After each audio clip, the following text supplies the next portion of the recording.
kali dia ada apal beberapa ayat, mungkin masih kecil dia belajar beberapa ayat, maka dia wajib membawa 7 ayat minimal yang kira-kira hurufnya kurang lebih sama kayak Al-Fatihah. Kalau misal 7 ayat itu terlalu pendek, maka dilebihkan ayatnya yang intinya hurufnya kurang lebih kayak Al-Fatihah. Tapi kalau dia tidak bisa juga, dan ini sangat jarang, ada orang tidak hafal Fatihah tapi hafal ayat lain, itu kan jarang banget itu. Nah, misalnya ada orang tidak ngerti agama atau orang baru masuk Islam, baca suratul Fatihah kesulitan, ya sudah suruh zikir. Zikirnya 7 zikir. Karena suratul Fatihah itu isinya 7 ayat, maka disuruh zikir 7 zikir. Di sini dicontohkan ka subhanallahi walhamdulillahi wa la ilaha illallah wallahu akbar wa la hawla wa la quwwata illa billahi ma sya'allahu kan wa ma lam yasha' lam yakun. Subhanallah walhamdulillah wa la ilaha illallah wallahu akbar wa la hawla wa la quwwata illa billah ma sya'allah kan wa ma lam yasha' lam yakun. Atau boleh zikir 1 zikir tapi diulang-ulang 7 kali, tidak apa-apa ya. Atau dia baca al-baqiyatus sholihat lengkap, subhanallah alhamdulillah wa la ilaha illallah wallahu akbar, lalu diulang-ulang 7 kali juga tidak apa-apa. Tapi ini untuk orang-orang yang misalkan baru masuk Islam, atau orang ini memang betul-betul tidak pernah belajar agama, tinggal di pedalaman atau di mana kita tidak tahu, dia tidak pernah belajar agama. Oh, ini dulu kehidupannya ini gelap, loh banyak preman-preman bacaan suratul Fatihah atau Al-Qur'annya bagus banyak. Saya pernah lihat itu beberapa anak pang, tatonan, rambutnya seperti itu, tapi giliran baca beberapa surat dia hafal, terus tajwidnya, makharijul hurufnya bagus.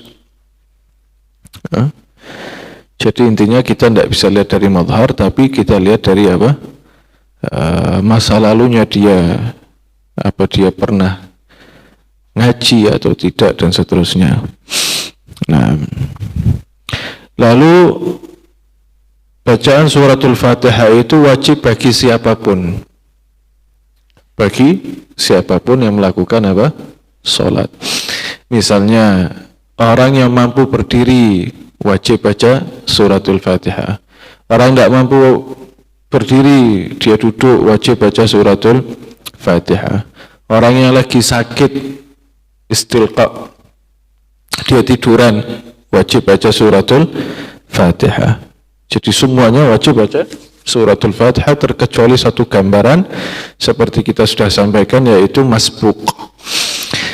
Ada orang masuk dalam sholat berjamaah, si imam sedikit lagi mau ruku', maka si imam wajib takbiratul ihram. Lalu selesai takbiratul ihram, sebaiknya dia langsung baca suratul Fatihah. Ketika lihat imamnya ruku', maka wajib makmum ikut ruku'. Atau dia masuk, imamnya sudah ruku', maka si makmum yang masbuk ini wajib dia masuk takbiratul ihram pertama, lalu yang kedua takbir lagi untuk apa? Ruku'. Takbir pertama wajib, takbir kedua hukumnya apa? Sunnah. Di sini ada permasalahan. Apa? Ada orang masbuk, fa'alhaqa bil imam, terus ini kejar imam, imamnya sudah apa? Ruku'. Makmumnya, si imam ini belum ruku', sedikit lagi apa? Mau ruku'. Makmum masuk, begitu dia masuk, imamnya sebentar lagi mau ruku', terus dia langsung sholat, Allahu Akbar. Begitu dia takbir Allahu Akbar, imamnya ruku'. Apa yang wajib dia lakukan? wajibnya dia lakukan apa? Rukuk. Tapi kalau seandainya dia tahu saya kalau membaca suratul Fatihah walaupun cepat tapi dengan rukun-rukunnya itu semua, dan si imam belum bangun dari mana? Dari rukuk. Saya bisa ngejar. Kalau kamu bisa ngejar, ya sudah, tidak apa-apa, baca suratul Fatihah. Tapi tidak wajib. Tidak apa? Tidak wajib. Di sini ada perkara. Makmum masuk, imam sebentar lagi mau rukuk. Allahu Akbar. Hitungan detik si imam rukuk. Makmum baca surat doa iftitah. Doa apa? Iftitah. Ketika dia baca doa iftitah, terus langsung ikut rukuk tanpa baca suratul Fatihah, gimana hukumnya? Batal ini sholat si makmum. Artinya nanti ketika imam itu salam, maka si makmum itu wajib berdiri lagi. Kenapa? Karena itu tadi tidak dihitung rokaat. Karena dia mestinya bisa baca Fatihah, malah baca doa iftitah.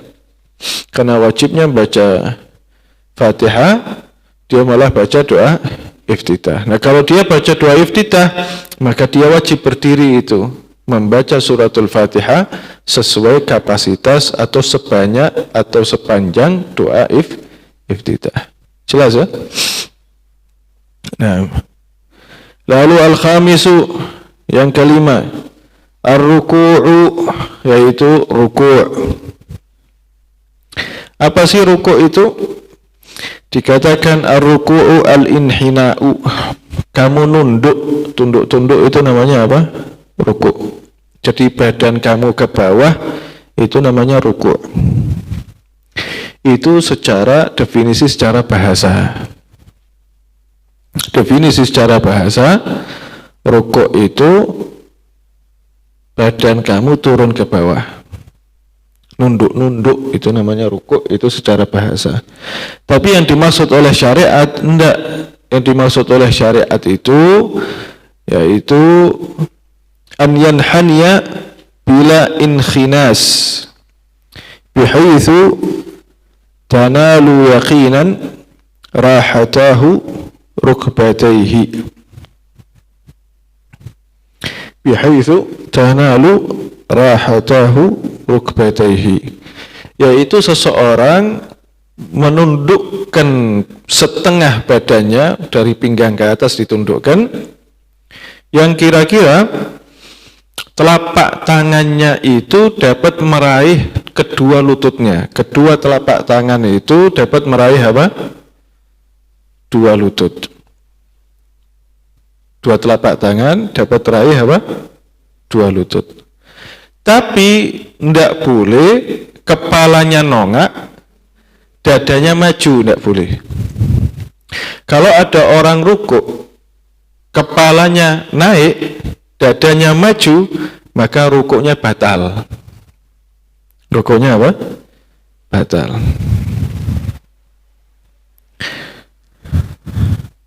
Memang ini mesti dicontohkan, ini mesti apa? Contohkan.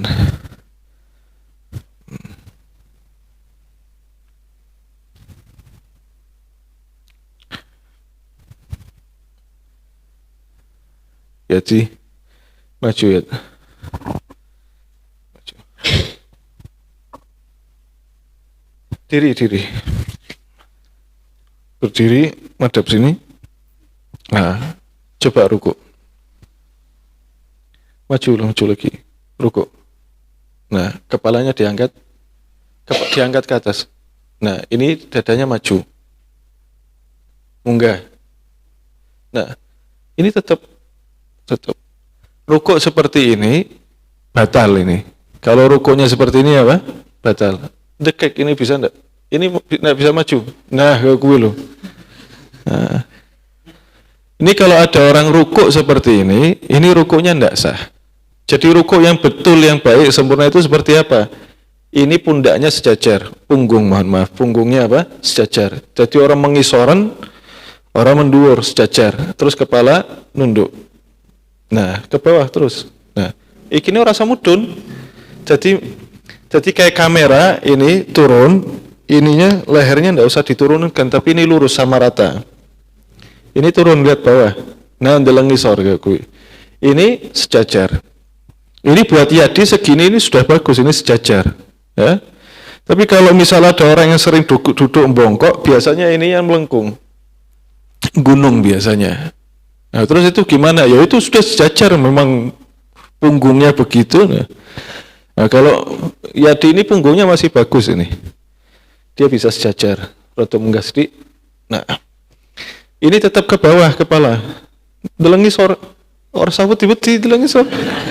Langkah ulah nih. Ngisor gini loh. Nahan antara sejajar karo nahan awan dalam ngisor serba salah. Wes duduk. Nah itu sangat perlu kita belajar rukuk di rumah melihat kaca. Atau lebih bagus lagi efektif ketika kamu rukuk itu ada orang yang negor kamu. Belajar rukuk yang benar itu seperti apa. Jelas ya? Itu paling sempurna. Tapi kalau misalnya balik mana ingat? Balik mana? Coba rukuk mana? Iya, maju. Terus rukuk. Kalau misalnya ini rada turun gini gimana? Itu pahala mengisor. Nah, kalau kayak gini gimana? Sah enggak? Sah. Rukuk kayak begini sah. Cuman kesempurnaannya kurang. Yang paling sempurna seperti apa? Tadi sejajar. Itu paling sempurna. Tapi kalau misal rukunya kayak gini, sah. Yang enggak boleh itu kalau kayak gini. Nah, ini rukuk seperti ini enggak boleh ini. Ini namanya bukan rukuk. Namanya apa? Bukan rukuk. Rukuk kok hampir kayak sujud, ini enggak boleh. Nah, minimal tuh segini. Jelas ya? Makanya rukuk yang paling bagus itu telapak tangan di sini, ini tangan lurus. Jangan nekuk. Nah, kalau ininya lurus, biasanya satu atas ini sudah sejajar ini. Sudah apa? Sejajar. Ini mesti lurus. Makanya kalau rukuk itu tangannya lurus. Ana wong rukuk tangannya kayak sujud. Ngegang maning. Nah, ini namanya bukan rukuk yang sempurna ini. Tapi sholatnya sah enggak? Ya sah. Tapi kurang apa? Sempurna, rukuknya kurang bagus. Nah ini akibatnya jadi nanti makin turun. Kalau sudah makin turun kayak gini namanya bukan rukuk ini. Namanya bukan apa? Rukuk. Jelas ya? Nah, ini pahala yang paling gede Mas Yadi ini. Kalau saya cuma ngomong kalau Mas Yadi dia apa? Dipraktekkan. Sampai nanti tua itu kamu ketika ingat rukuk atau ngajarkan rukuk kepada siapapun, kamu akan ingat siapa? Gerakannya Mas Yadi. Gerakannya apa? Mas Yadi. Nah, itu namanya apa?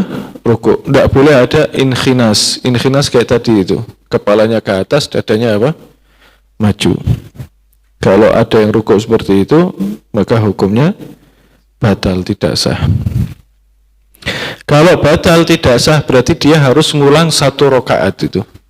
Dia harus ngulang 1 rakaat. Jelas ya? Nah, sampai sini kalau kita sudah jelas, sekarang kita bahas rukunnya rukuk. Rukunnya rukuk.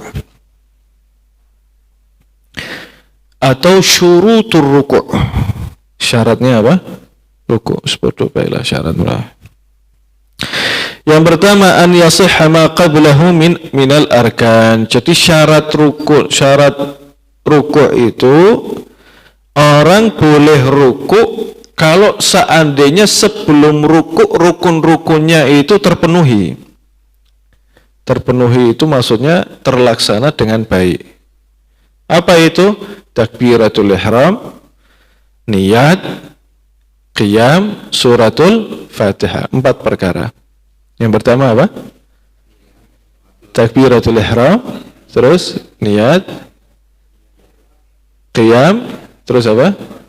Suratul Fatihah.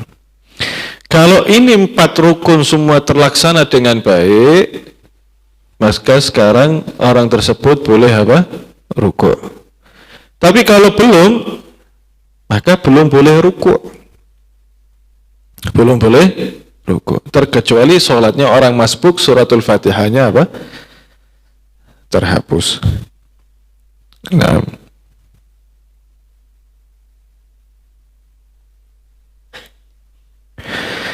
فإذا لم يصح فما بعده لغو إلى أن يأتي بمثله في الركعة التالية. Kalau seandainya sebelumnya itu belum sah, tahu-tahu dia sudah rukuk, maka rakaat itu semua itu namanya laghwun, sia-sia. Sia-sia. Kalau sia-sia berarti dia harus mendatangkan satu rakaat lagi yang sempurna. Itu mesti ditambal dengan rakaat yang baru. Yang kedua, alla yaqsida bihi ghairahu, tidak boleh bertujuan selain rukuk. Jadi ketika dia nunduk, tidak boleh bertujuan selain apa? Rukuk. Misal lagi sholat, ya, ada orang kehilangan ayam, ngejar ayam, terus kamu mau nolongi, terus kamu nunduk, ngambilkan ayam buat orang itu. Kamu nunduk itu bukan karena rukuk, maka sholat kamu batal. Tapi kan saya nolong orang, hatta nolong orang. Paham enggak? Kecuali nanti ada pembahasan sholatul khauf.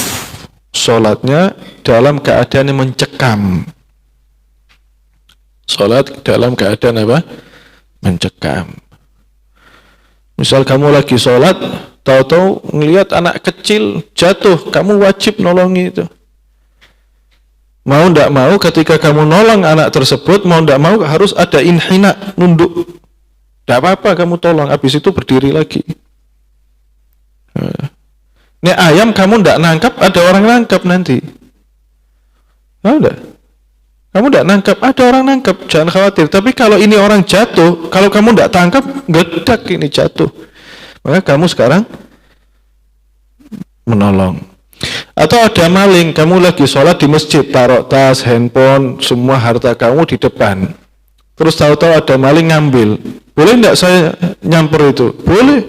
Kamu lagi sholat, pegang tangannya, walaupun sambil nunduk sedikit ndak apa-apa.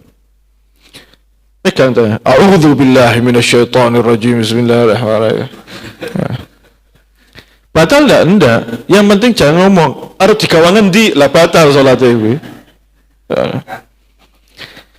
Ya asal orang berturut-turut orang apa. Ada dulu para sahabat itu Allah, mereka berperang jiwa raga ini, darah yang akan tumpah, agama yang dibela. Mereka tidak meninggalkan apa? Salat dalam keadaan perang. Allah. Nah, itu namanya sholatul khauf. Nanti ada pelajarannya itu sholatul khauf.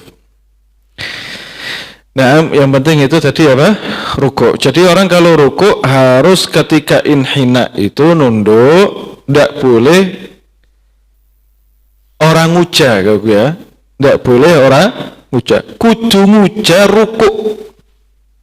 Jadi ketika dia nunduk, kudu nguja rukuk. Tidak boleh dia nunduk, orang nguja rukuk, memang lagi mau ngambil barang atau apa, tidak boleh. Tapi kalau seandainya ada orang rukuk sekaligus, nah ini boleh itu. Saya rukuk sekaligus apa? Ngilangna pegele boyok misalnya. Ngilangna pegele boyok ngaku apa? Rukuk. Boleh enggak? Enggak apa-apa. Yang penting rukuk dulu. Ya, niatnya apa? Rukuk dulu, sisanya nah. Yang ketiga, an yatma'inna fihi, ini sudah jelas. Yang ketiga harus ada tumakminah di dalam apa? Rukuk. Yang keempat, an takuna tumakninatu fihi yaqinan. Yang keempat, tumakninahnya harus kamu yakin. Yakin kamu sudah tumakninah. Tidak boleh orang yakin. Dan tumakninah itu nanti ada pembahasannya setelah rukuk. Tumakninah itu definisinya apa? seberapa lama. Nah, yang keempat, yang kelima, an yanhaniya bihaitsu tanalu rahata rukbatayhi wa lam yadha bil fi'l. Yang keempat, ketika dia ruku, yang kira-kira telapak tangannya itu dapat meraih lututnya. Walaupun meraih lutut dengan telapak tangan itu tidak menjadi syarat dalam ruku. Jadi kalau ada orang ruku, tangannya tidak ditaruh di lutut, itu hukumnya tetap sah. Ya, hukumnya tetap sah. Artinya ketika dia ruku inhina, kira-kira kalau tangannya ditaruh di telapak tangan, tergapai enggak? Tergapai. Ya sudah, itu namanya apa? Ruku. Cuman kurang sempurna. Jelas ya? Nah, yang keenam, an yakuna bighairil inkhinas, jangan sampai ada inkhinas. Tadi kita sudah bahas inkhinas. Nah,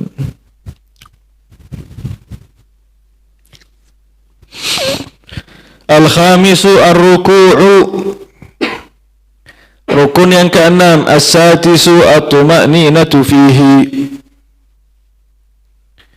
harus ada tuma'ninah di dalam ruku'.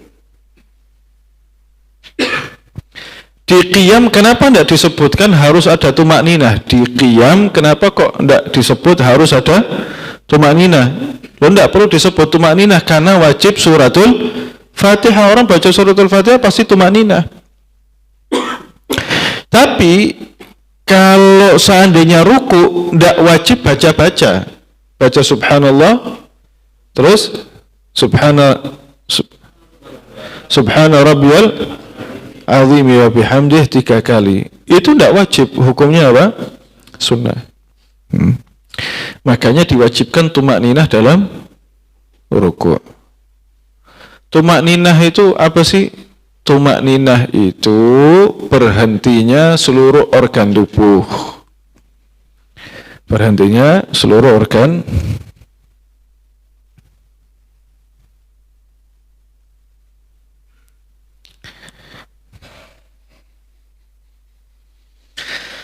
tuma'ninah itu apa? Berhentinya seluruh organ tubuh di antara dua rukun.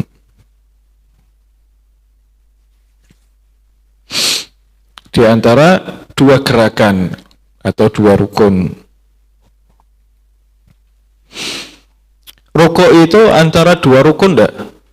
Iya, antara qiyam itu rukun, i'tidal itu juga apa? Rukun. Maka dalam rukuk itu rukun tersebut di antara dua rukun, maqablahu wa ma ba'dahu, sebelumnya dan juga apa? Setelahnya. Maka diwajibkan apa? Tuma'ninah. Tuma'ninah itu seluruh organ tubuh terhenti. Seluruh organ tubuh terhenti, terkecuali. Seluruh organ tubuh berhenti terkecuali. Artinya boleh bergerak ini. Apa yang boleh bergerak dan walaupun gerak-gerak tetap dihitung tuma'ninah? Apa? Kelopak mata. Kelopak mata boleh gerak, tetap dinamakan tuma'ninah. Lirikan mata, bola mata boleh, walaupun gerak ke kanan ke kiri, tetap dihitung apa? Tuma'ninah. Bibir, kamu kan baca subhanallah rabbiyal azimi wa bihamdih, ini kan gerak, boleh, tidak apa-apa, tetap dihitung apa? Termasuk gigi, subhanallah alhamdulillah, boleh. Lisan, subhanallah alhamdulillah, lisan boleh bergerak ya. Terus ini alis naik turun, tetap dihitung apa? Tuma'ninah. Jari tetap dihitung apa? Tuma'ninah. Tapi kalau satu telapak tangan belum dihitung tuma'ninah. Telapak tangan, siku semuanya harus berhenti. Kaki semuanya harus berhenti. Tapi kalau jari-jarinya tidak apa-apa. Jari tangan maupun jari gigi, kaki, itu semuanya boleh apa? Boleh bergerak. Tetap itu dihitung tuma'ninah. Selain itu, apapun yang bergerak tidak dihitung tuma'ninah. Nek rambut tidak perlu dibahas rambut itu. Ya, rambut mau gerak tidak perlu dibahas. Terus ada pembahasan yang disebutkan sama ulama fikih itu, cuman kalau kita nyebut kok kayak rodo saru, tapi ini memang disebut sama ulama apa? Fikih. Apa itu? Farji. Apa? Farji. Kamu lagi sholat terus tumakninah, farji kamu gerak, mau itu laki maupun perempuan. Itu gimana berarti tidak tumakninah? Tidak tumakninah, kuwi rasa dibahas kuwi. Itu tetap tumakninah. Jari aja gerak tidak apa-apa, apalagi apa? Farji.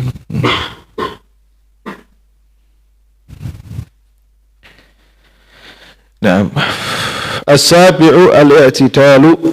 Yang ketujuh apa? I'tidal, wallahu a'lam. Al-Fatihah. A'udzubillahi minasyaitonir rajim. Amin. Siwarak longsor apa? Siwarak longsor. Gone siapa? Gone suhud karo angkat kena. Aman. Hah? Aman. Suhud aman juga. Gone ente aman, siwarak. Cari longsor gone sebelah ndi longsore. Berarti dari ente agak jauh itu. Nah, kita doakan saudara-saudari kita yang terkena longsor musibah, mudah-mudahan Allah kasih faraj. Allah kasih faraj, Allah kasih inayah, ma'unah. Dan mudah-mudahan Allah Subhanahu wa taala kasih as-sabr was-salwan wal quwwah ala hadhihi yasir asrar al-Fatihah. A'udzu billahi minasyaitonir rajim.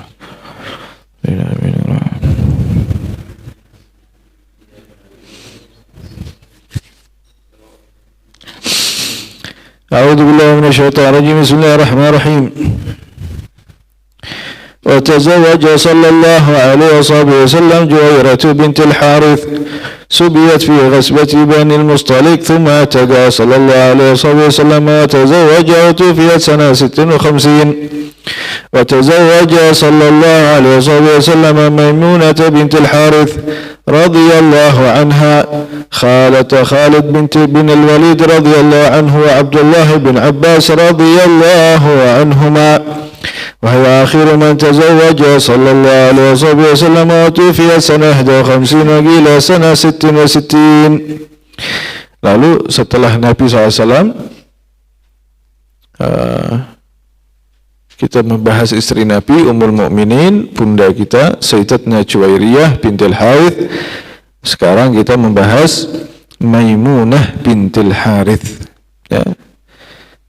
Yang di atas Juwairiyah bintil Harith. Sekarang siapa? Maimunah bintil Harith. Ayahnya sama enggak?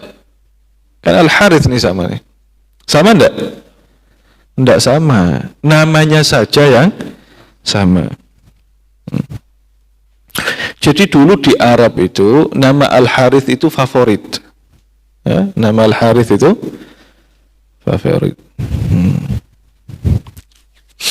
Kayak zaman dulu Budi, terus datang satu masa Sugeng, datang masa lagi siapa lagi, Fakhri apa siapa itu, datang masa lagi siapa lagi, enggak tahu sekarang ini yang jadi favorit nama siapa, enggak tahu ini. Hah? Siapa? Enggak tahu. Wallahu alam. Kan dulu gitu ya, musim-musiman itu. Nah dulu di Arab itu memang nama Al-Harith itu jadi nama favorit. Pamannya Nabi ada namanya Al-Harith. Orang Arab siapa ada namanya Harith. Nah, sama Sayyidatuna Juwairiyah bintil Harith, bapaknya namanya Al-Harith. Ini sekarang Sayyidatuna Maimunah juga bintil Harith. Jadi Al-Harithnya namanya sama tapi orangnya beda. Nah, Ummul Mukminin Maimunah bintil Harith bin Hazm min Bani Hilal. Diceritakan ketika Nabi selesai perang Khaybar, Jadi perang Khaybar itu selesai. Masih ingat enggak? Kisah perang Khaybar, enggak tahu ini. Farihtu bi Khaybar atau bi qutumi atau bi qutumi Ja'far. Saya ini enggak tahu. Saya ini senang bahagia gara-gara kemerdekaan Khaybar apa gara-gara kedatangan Sayyidina Ja'far. Nah, setelah perang Khaybar ini Nabi SAW umrah ke Mekah, umrah. Selesai umrah, Nabi bilang sama Sayyidina Ja'far, wahai Ja'far, kamu datang ke Maimunah bintil Harith. Nggih Kanjeng Nabi, kamu lamarkan itu buat saya Maimunah bintil Harith. Maka datang Sayyidina Ja'far meminang Sayyidatna Maimunah bintil Harith. Sayyidina Maimunah senang. Siapa yang tidak senang dilamar sama Kanjeng Nabi? Ada kembali Sayyidina Ja'far ngasih kabar, lalu Kanjeng Nabi memerintahkan pamannya Sayyidina Al-Abbas bin Abdul Muttalib untuk mengurusi pernikahannya Sayyidina Nabi dengan Sayyidatna Maimunah radhiyallahu anha. Nah, Sayyidina Maimunah ini termasuk wanita yang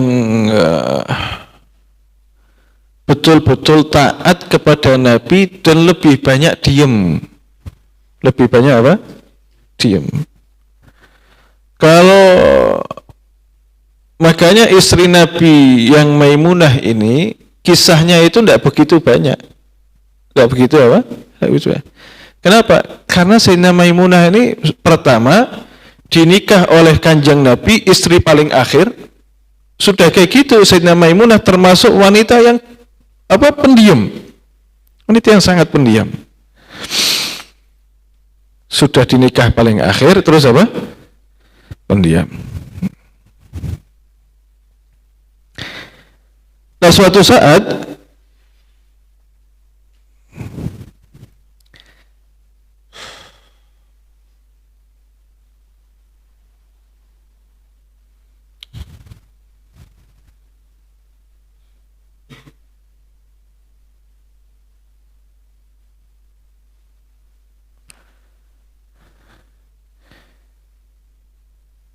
Sayyidina Maimunah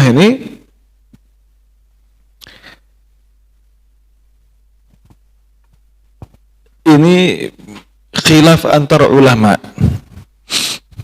Ayat turun, wa imra'atun mu'minatun in wahabat nafsaha lin nabi. Dikatakan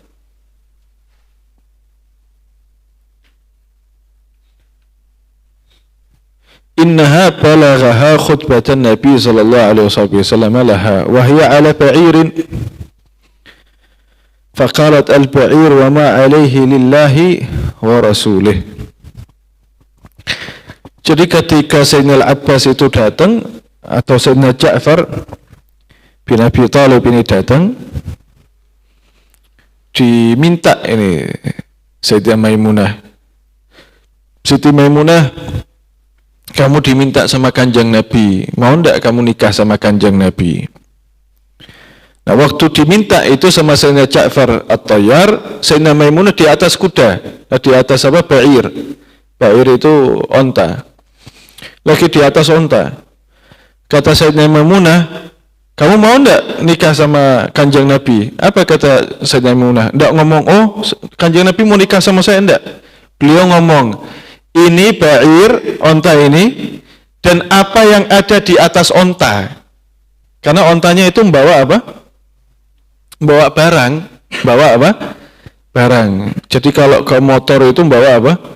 Barang. Ini juga membawa barang. Kata Sayyidina Maimunah, saya dilamar sama Kanjeng Nabi. Onta ini dan apa yang ada di atasnya untuk Allah dan Rasulnya. Paham enggak? Apa? Itu dong ngantuk ya. Canda udan ya. Paham enggak? Hah? Iya, artinya semua yang di atas onta itu apa? Barangnya plus Sayyidatna Maimunah yang bawa ontanya. Plus yang bawa ontanya. Cara jawabnya Sayyidina Maimunah itu berarti ini kan responnya apa? Luar biasa. Terus orang nganggo syarat. Dilamar sama Kanjeng Nabi tidak pakai syarat. Ya tapi nyong kudu ya jatahe 3 dina apa ora. Ini ba'ir wa ma 'alaiha. Dan apa yang di atas ba'ir ini lillahi wa li rasulih sallallahu alaihi wasallam. Gara-gara ngomong seperti itu Sayyidatuna Maimunah, maka turun ayat. Ayatnya berbunyi wa mra'atun, ada perempuan mukminatun, iman kepada Allah ketika dia menghibahkan dirinya lin nabi, untuk nabi. Tapi sebagian ulama ahli tafsir beliau mengatakan enggak, ayat ini turun bukan untuk Sayyidatuna Maimunah tapi untuk Ummul Masakin Zainab binti Khuzaimah. Ada lagi yang bilang enggak, buat Ummu Syuraik binti Jabir bin Abi Asad bin Bani Asad. Pada ulama khilaf. Tapi intinya kisah itu tadi ketika Sayyidina Ja'far At-Tayyar datang kepada siapa namanya? Sayyidatuna Maimunah bintil Harith bin Hazan Al-Hilali dari Bani Hilal. Itu memang kejadian itu betul adanya. Maimunah, nggih Sayyidina Ja'far, ada apa Sayyidina Ja'far? Kanjeng Nabi kayaknya seneng sama jenengan, mau nikah enggak sama Nabi? Sayyidina Maimunah enggak ngomong, ya saya mau nikah mana, enggak. Oh enggak, tapi pakai enggak. Cara jawabnya itu loh. Apa? Cara jawabnya itu yang luar biasa. Ini onta, dan apa yang ada di atas onta lillahi wa li rasulih. Cara jawabnya itu loh istimewa.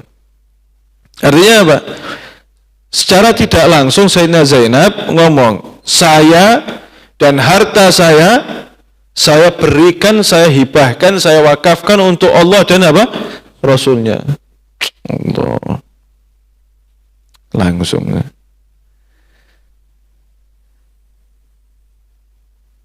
Coba ana wong wadon ya, nggawa mobil misalnya ya.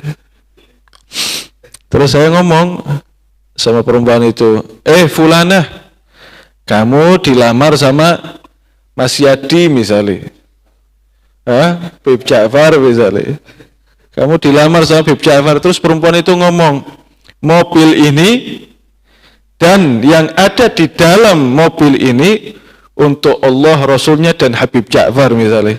Iki nek sampai ada ngomong seperti itu mlebu ning berita mana-mana, itu geger gue dengan jawaban yang apa? Cerdas, tapi kayaknya langka gitu. Kayaknya langka. Karena ini memang Ummul Mukminin, dan kita tahu bagaimana keistimewaan Ummul Mukminin ini Sayyidatuna Maimunah. Yang kedua, kecerdasan Sayyidatuna Maimunah dengan cara apa? Menjawab, respon cepat. Tapi satu sisi jawabannya itu tidak menjatuhkan apa? Sisi kewanitaannya itu. Malah justru naik derajat. Yang ketiga, bagaimana Sayyidatuna Maimunah memandang Allah dan apa? Rasulnya.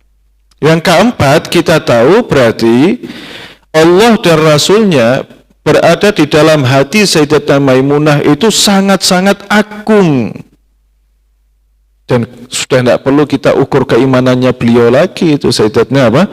Maimunah bintul Harith radhiyallahu anha. Masya Allah. Jelas kan?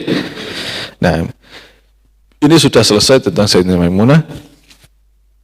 Kemarin itu ada yang kelupaan, ada yang kurang, bukan kelupaan tapi kurang, tidak saya sampaikan. Mestinya saya mulai dari Sayyidina Juwairiyah lagi. Cuman saya tadi langsung baca Sayyidatuna Maimunah. Jadi ada kisah menarik itu, Sayyidatuna Juwairiyah. Hadis ini riwayatnya banyak, diriwayatkan Imam Muslim, Ibnu Abi Syaibah, Abu Ya'la, banyak. Al-Imam Bukhari. Imam Bukhari walaupun tidak di sahihnya, di Adabul Mufrad. Banyak ulama-ulama meriwayatkan, tapi kalau sudah kita bilang diriwayatkan Imam Muslim, selesai itu sudah. Apalagi ini banyak sekali ulama-ulama meriwayatkan. Kata Sayyidina Juwairiyah, suatu saat kami sholat subuh, selesai subuh, saya itu habis sholat subuh duduk zikiran, usabbihu rabbi, saya bertasbih kepada Allah Tuhanku, tasbih, zikir. Lalu Nabi SAW keluar, jadi langit itu baru-baru terang itu, Nabi keluar ada hajat. Lama ini Kanjeng Nabi keluar, balik-balik itu sudah waktu duha, matahari sudah di atas. Begitu balik, Nabi tanya sama Siti Juwairiyah, Sayyidina Juwairiyah, kamu masih zikir aja? Tadi saya tinggal sampai sekarang itu keadaan kamu tuh persis kayak gini. Nggih Kanjeng Nabi yang dalam lagi zikir. Oh, Juwairiyah, nggih Kanjeng Nabi. Tadi itu saya sudah berzikir 4 kalimat zikir, tak ulang 3 kali. Ini zikir 4 kalimat, kalau kamu ulang 3 kali, sama yang kamu baca lama itu tadi, kalau seandainya disejajarkan, maka pasti sudah sejajar. Jadi zikir kalimat ini sebentar, tapi sejajar dengan zikir yang apa? Banyak dan panjang. Mau enggak tak ajari? Kata Siti Juwairiyah, ya mau Kanjeng Nabi. Kalau mau, kamu baca Subhanallahi wa bihamdihi adada khalqihi wa ridha nafsihi wa zinata arshihi wa midada kalimatihi, diulang 3 kali. Diulang apa? Ya, Subhanallahi wa bihamdihi. Terus wa adada khalqihi wa ridha nafsihi wa zinata, terus wa midada kalimatih. Ini kalau kamu tiap pagi baca, sore baca 3 kali saja dengan cara pembacaan seperti ini, seakan-akan kamu sudah zikir panjang dan lama. Ya, seakan-akan seperti zikir yang panjang dan lama.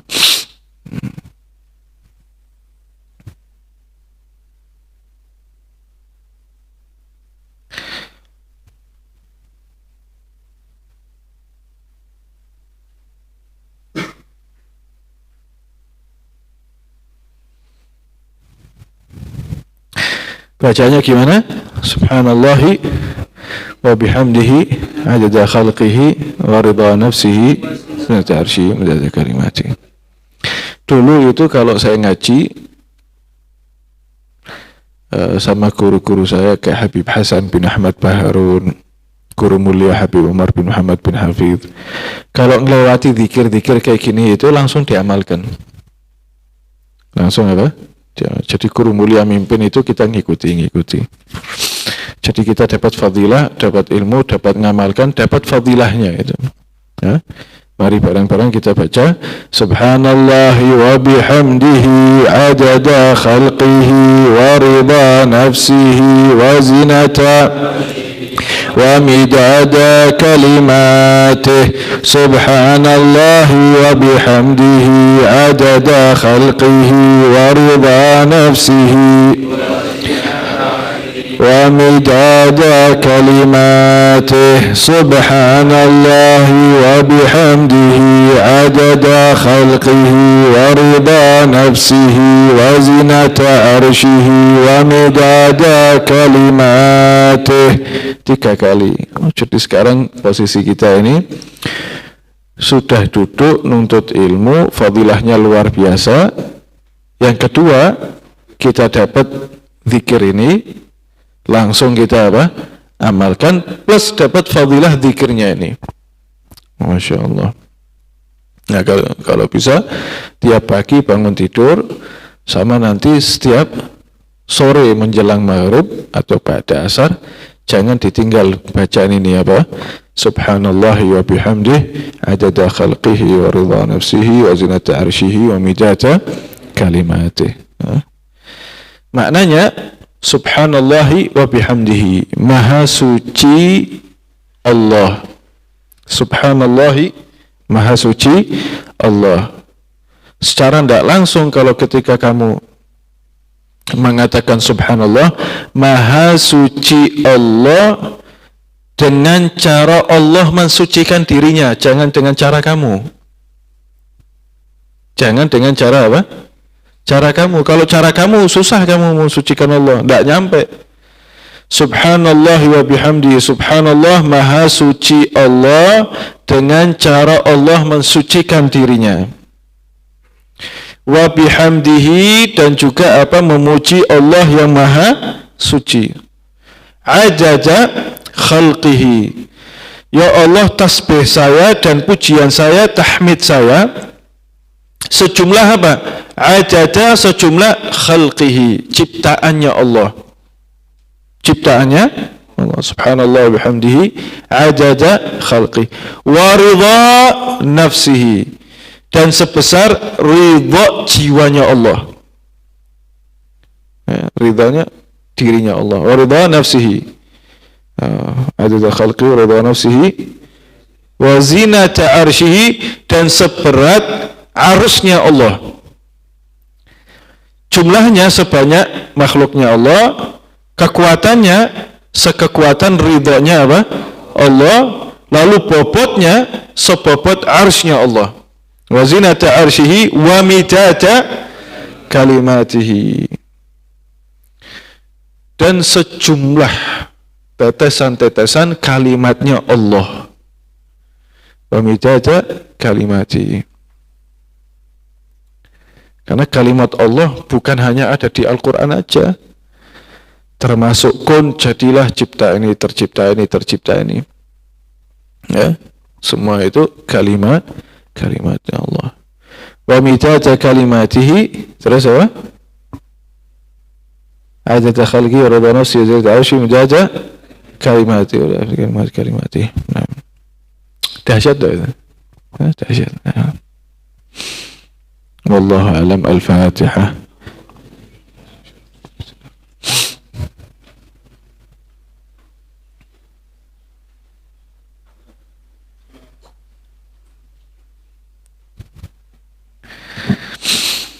As-salatu wassalamu alayka ya sayyidi ya Rasulullah. As-salatu wassalamu alayka ya sayyidi ya Rasulullah. As-salatu wassalamu عليك يا سيدي يا حبيب الله وعلى آلك وصحبك أجمعين. يا ربنا اعترفنا به أننا